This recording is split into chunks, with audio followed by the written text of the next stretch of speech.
Hi friends, welcome to our channel. నేను మీ Kusma and welcome to this new morning, new video, new vlog. I hope మీ అందరూ కూడా happy and హెల్తీగా ఉంటారని మనస్ఫూర్తిగా కోరుకుంటూ ఇవాళ వ్లాగ్ స్టార్ట్ చేస్తున్నాను. టైం అయితే 5:30. న్యూ మార్నింగ్ ఏంటి అని చెప్పేసి ఇదేమైనా పిచ్చా అని చెప్పేసి మీకు అనిపిస్తున్నదా? కాదండి. ప్రతిరోజు మనం మార్నింగ్ అనేది కొత్తగా స్టార్ట్ చేయాలి. కొత్తగా మనం ఏంటంటే రొటీన్ కూడా స్టార్ట్ చేసుకోవాలి. మన పనులన్నీ కూడా ఫ్రెష్గా స్టార్ట్ చేసుకోవాలన్నమాట. నేను అలానే చేస్తానండి. ఎందుకంటే అయిపోయింది గతం గతహ అనుకుంటూ పాస్ట్లో ఏమైనా జరిగిపోయింది అని అంటే వదిలేసి ఇవాళ రోజు ఏం చేసుకుంటాం ఏంటి అనేది నేను ఫ్రెష్గా స్టార్ట్ చేసుకుంటాను డే అనేది. So end of the day result చాలా బాగుంటుంది. సో పదండి, బ్లాగ్ ఏంటనంటే ఒక బిజీ డే అండి. ఏంటనంటే ఇక్కడ నేను ఐరన్ చేసే ప్లేస్లో ఏంటంటే బోల్డన్ని పెన్స్ ఇవన్నీ పడున్నాయి కదా. పిల్లలు ఏంటంటే సర్దరండి, వాళ్ళకి ఒకట్లుండి టైం అవ్వదు. ఇంకోటి ఏంటనంటే మనం సర్దినగానే నేను ఇవాళ తీసేద్దాం అనుకున్నానే, నేను సర్దేస్తానమ్మా అని చెప్పేసి అంటారు. కానీ మస్కా అక్కడేను పారిపోతారు. సో ఇదిగోండి, తనకి ఏంటంటే అమ్మాయికి కొంచెం హెల్ప్ చేసినట్టుగా ఉంటుందని చెప్పేసి ఇలాంటి పనులు కొంచెం ఎక్కువ అప్పచెప్పనండి. ఆ తర్వాత కొంచెం ఐరన్ పనులు, క్లీనింగ్, గ్రహణం తర్వాత కొన్ని క్లీనింగ్ పనులు అయ్యాయండి, మరికొన్ని అలా పెండింగ్ ఉన్నాయన్నమాట. సో ఇవాళ క్లీన్ చేసుకుంటాను. మెయిన్గా లాండ్రీ రొటీన్ ఇవాళ కంప్లీట్ చేసుకుంటాను. సో చూడండి, బిఫోర్ ఎలాగుండేను, ఆఫ్టర్ ఎలాగున్నది చూస్తున్నారా? మన హౌస్ వైఫ్ చేతుల్లో మ్యాజిక్ అంటే మ్యాజిక్ అండి. సో ఇంకా ఏంటంటే సోఫా కవర్స్ మారుస్తానండి. ప్రతి వీడియోలో ఇదేం చూపిస్తున్నది సోఫా కవర్స్ అనుకుంటున్నారా? చిన్న టిప్ అండి షేర్ చేస్తాను. ఏంటంటే పాత బెడ్షీట్స్ కనుక ఉంటాయి అంటే కబోర్డ్స్ లేకుండా ఉండే వాళ్ళకి ఏంటంటే పాత బెడ్షీట్స్ నేను ఏం చేస్తానంటే పిల్లో కవర్స్ లాగా పెద్దగా కుట్టించేస్తాను. సో దట్ అందులోని మనం పాత బెడ్షీట్ ఉంచుకోవచ్చు, సోఫా కవర్లు ఉంచుకోవచ్చు. So that కుళ్ళవదు. అండ్ ప్రతి దాంట్లో ఏంటంటే మంచి వాసన రావాలని ఇదిగోండి నాప్కిన్ బాల్స్ అయితే వేసేస్తాను అనమాట. అండ్ మార్చేసాను సోఫా కవర్లు, మంచి స్మెల్ వస్తూ చాలా ఫ్రెష్గా అనిపిస్తుంది అనమాట. ఇంకాను పాత బట్టలు ఏమైనా ఉంటాయనుకోండి, అవి ఏం చేస్తానంటే ఒకవేళ అంటే చిరిగిపోయినవి మనం ఒకరికి దానం చేస్తే కూడా మంచిది కాదు కదా, వాటితోటి నేను చక్కగా బంతలు కూడా కుట్టిస్తాను. ఏంటి ఇవాళ రేపు రోజుల్లో బంతలు కూడా వాడతారా? అవునండి. బట్టలు ఇటు పడేసే కంటే చక్కగా బంతల్లా కుట్టించామంటే పరుచుకుందికే అవుతుంది అన్నట్టు. మీకు బంతలు ఐడియా ఉన్నదా? తప్పకుండా ఒకసారి కామెంట్ చేయండి. ఇవాళ రేపు రోజుల్లో అన్ని డన్లప్లు, పరుపులు అన్నీ ఉంటాయి. కానీ నా లైఫ్ స్టైల్ ఎలా నేనంటే సింపుల్గా ఉండాలి అని చెప్పేసి కోరుకుంటాను అనమాట.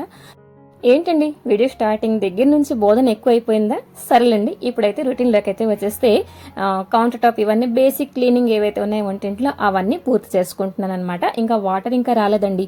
ఏంటంటే మెయిన్గా కాసుకొని ఉన్నాను. వాటర్ వస్తే ఆ వాటర్ తోటి చక్కగా బట్టలు ఉతికేసుకోవచ్చు, ట్యాంక్లో నీళ్ళు వాడను అని చెప్పేసి కాసుకొని ఉన్నాను అనమాట. ఇంకా క్లీనింగ్ అంటే కనీసం అరగంట పట్టేస్తుందండి. ఎలా లేదన్నా కూడా ఓన్లీ స్టవ్ దగ్గర కౌంటర్ టాప్ క్లీన్ చేయడానికి కనీసం అరగంట పట్టేస్తుంది అనమాట. సడన్గా గుర్తొచ్చింది, అయ్యో అంటే అమ్మకి ఓట్స్ కలిపేసి ఉంటే నా పనుల వల్ల వాళ్ళకి లేట్ అవ్వకుండా ఉంటుంది కదా అని చెప్పేసి ఇదిగోండి కాఫీ కలిపేస్తాను. మధ్యలో క్లీనింగ్ పని మధ్యలో ఆపేసి అంటే ఏంటంటే తాపీగా చేసుకోవచ్చు అని చెప్పేసి ఉద్దేశంతో బావగారి కోసం కాఫీ కలిపేసి అమ్మకి చక్కగా ఓట్స్ మిల్క్. ఈ ఓట్స్ మిల్క్ మీరు ఎప్పుడైనా ట్రై చేశారా? బోల్డ్సార్లు వీడియోలో పోస్ట్ చేశానండి. పిల్లలకు కూడా చాలా హెల్దీ అని చెప్పేసి ఒకసారి చెక్ చేసుకోండి. సో ఇంకా ఇదిగోండి వాళ్ళిద్దరికీ తాగడానికి ఇచ్చేసిన తర్వాత కొంచెం టైం దొరికి అంతా చక్కగా నీట్గా క్లీన్ చేసుకున్నాను. ఇంకా మెనూ విషయానికి వస్తే ఈరోజు మజ్జిగ పులుసు అండి.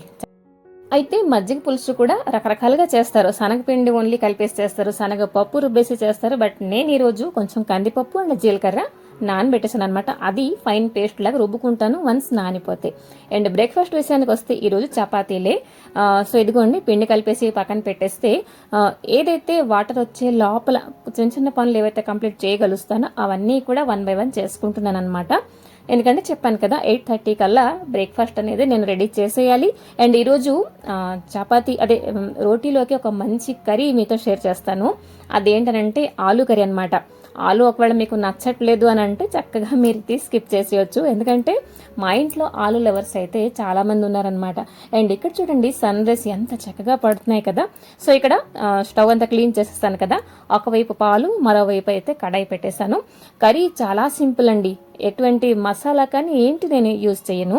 ఇదిగోండి కొంచెం ఆయిల్ వేసుకొని కొంచెం మంచిగా ఉల్లిచెక్కు అండ్ ఆలు కూడా వేసేసాను అనమాట. ఉల్లిచెక్కు కొంచెం ఫ్రై అయిన తర్వాత, ఎక్కువగా కాదు లైట్గా ఫ్రై అయిన తర్వాత ఆలు కూడా వేసేసి ఉప్పు పసుపు వేసేసి మూత పెట్టేస్తాను.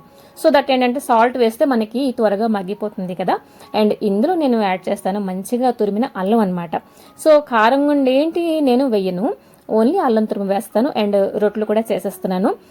అంటే మనకి ఇక్కడ ఫ్రై అనేది అదే కర్రీ అనేది చాలా సింపుల్, బట్ మనం యాడ్ చేస్తున్న ఫ్లేవర్కి బట్టి మనకి టేస్ట్ అనేది అలా ఉంటుంది, బాగుంటుంది కదా. సో అల్లం తురుము, కొంచెం కట్ చేసిన కొత్తిమీర వేసానండి. ఘాట్ వస్తూ చాలా చక్కగా జింజరాలు అనుకోవచ్చు, పేరైతే ఇప్పుడే పెట్టేశాను. చాలా టేస్టీగా వచ్చింది. అండ్ వచ్చేసాయి వాటర్. ఫస్ట్ అయితే ఇదిగోండి డైలీ వేర్ బట్టలన్నీ కూడా ఉతికేసాను. అండ్ కుప్పల కొద్ది ఉన్నాయి సోఫా కవర్లు, బెడ్షీట్లు, గ్రహణం తర్వాత క్లీనింగ్ అని చెప్పాను కదా, అవన్నీ కూడా ఉతికేస్తున్నాను. ఒక ట్రిప్ వేస్తూ ఇటువైపు వండుకుంటున్నాను అనమాట. సో మిక్సీ జార్లో కందిపప్పు, జీలకర్ర మిక్సీ పెట్టేసాను ఫైన్ పేస్ట్ లాగా. మజ్జిగలో ఈ పేస్ట్ అనేది మంచిగా కలిపేసాను అనమాట. అండ్ మజ్జిగ పులుసు చేసినప్పుడు చాలా మందికి డౌట్ ఉంటుంది, విరిగిపోద్ది అని చెప్పేసి. చిన్న టిప్ ఏంటంటే, ఒకళ్ళు మీరు శనగ పిండితో చేస్తున్నా లేకపోతే కందిపప్పు పేస్ట్ చేస్తున్నా మజ్జిగలో ఫస్ట్ కలిపేయండి. అండ్ హై ఫ్లేమ్లో లేకపోతే మీడియం ఫ్లేమ్లో పెట్టుకుని ఉడుక్కు పట్టేదాకా అలా కలుపుతూ ఉండాలన్నమాట. వదిలేస్తే మజ్జిగ అనేది విరిగిపోతుంది అనమాట. అండ్ ఇక్కడ రెడీ అయిపోయింది మజ్జిగ పులుసు. కొంచెం పసుపు ఇంకా సాల్ట్ వేసాను. చూస్తున్నారు కదా, విరిగిందా? అస్సలు లేదు. చాలా టేస్టీగా ఉంటుంది. ఇలా కందిపప్పు జీలకర్ర పేస్ట్తో ఒకసారి తప్పకుండా ట్రై చేయండి. ఇది రకరకాల ప్రాంతాల్లో రకరకాలుగా చేస్తారు కదా, కడి పకోడా అంటారు, కడి అంటారు, రకరకాలుగా. సో మజ్జిగ పులుసు రెడీ అయిపోయింది. అండ్ ఈరోజు కర్రీ విషయానికి వస్తే వంకాయ పచ్చికారం. పచ్చికారం మీకు ఇష్టమేనా? మెంతికారం నాకు ఇష్టం అండి. పచ్చికారం ఇంట్లో వాళ్ళు చెప్పారని చెప్పేసి చేస్తున్నాను. సో ఇంకా శనగ పచ్చడి ఏంటంటే, కొంచెం కడాయిలో ఆయిల్ వేసుకొని శనగపప్పు, రెడ్ చిల్లీ, కొంచెం హింగు వేసుకొని పచ్చివాసన పోయేదాకా మనం ఫ్రై చేసుకోవాలి. లేకపోతే పచ్చడి అనేది కొంచెం పచ్చివాసన వస్తే అంత బాగోదు. అండ్ ఈ పప్పు చల్లారాక కొంచెం చింతపండు వేసి మిక్సీ పెట్టేస్తాను. అండ్ హింగు నూనె కూడా కలుపుతాను. ఇప్పుడైతే కుక్కర్లో పచ్చికారం అంటే కొత్తిమీర, మిరపకాయ అండ్ అల్లం కలిపేసి మిక్సీ పెట్టాను అనమాట. ఒక చిన్న 2 ఉల్లిపాయ ముక్కలు ఉంటే కలిపాను. ఉల్లిపాయ వేయకపోయినా చాలా బాగుంటుందండి.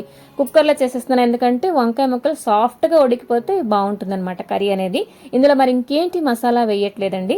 కొంచెం పసుపు వేసాను అండ్ కట్ చేసిన వంకాయ ముక్కలు. వంకాయలు అయితే ఈరోజు చాలా లేతగా ఉన్నాయి అండ్ చాలా ఒకలాంటి స్వీట్నెస్ వచ్చిందండి ఎందుకో వంకాయలో. అండ్ సాల్ట్ వేసి ఒకటే సీటీ వచ్చిన వరకు ఉంచాను అనమాట. అండ్ పక్కనే పాలు కూడా మరిగించేస్తున్నాను. పాలు ప్యాకెట్ కనుక ఓపెన్ చేసి వదిలేస్తే మరిగించకుండా, అంటే ఫ్రిడ్జ్లో పెట్టకుండా ఉంచేసామంటే వెంటనే విరిగిపోతున్నాయండి. సో మరిగించేస్తున్నాను.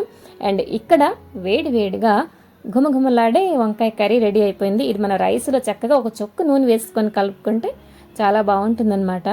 సో నాకు నచ్చిందిలేండి. ఇంకా వంట అయిపోయింది. ఒకసారి బట్టల పరిస్థితి ఏంటి అంటే, బోల్డ్ అని బట్టలు ఉతికేసాను కదా, గోడ మీద కుర్చీ మీద అయితే వేసేసాను అనమాట. అమ్మ కూడా హెల్ప్ చేసింది. గ్రహణం వదిలిపోయిన తర్వాత శుద్ధి చేయడం అనేది మాటల్లో అంత ఈజీ కాదండి. ఇంకాను దేవుడి గుడి పని పెండింగ్ ఉంది, అదైతే నెక్స్ట్ డే చేసుకుందాం అనుకుంటున్నాను. సో చూస్తున్నారు కదా, నాకైతే ఒక మంచి ఫీలింగ్ అనమాట. అమ్మయ్య, ఉతికిన బట్టలు ఆరిపోతుంటే ఆ స్మెల్ వస్తుంది చూడండి. ఇదే వర్షం పడి ఉంటే ఉతికేదాన్ని కాదు, ఎందుకంటే బ్యాడ్ స్మెల్ వచ్చేస్తుంది అని చెప్పేసి అప్పటికి కంఫర్ట్ అది వేసానులేండి. ఓకే అండి, ఈ వ్లాగ్ ఇక్కడ తాపేద్దాము. మరొక మంచి వ్లాగ్తో మీ ముందరికి వస్తాను. కామెంట్ చేయడం మర్చిపోకండి. Till then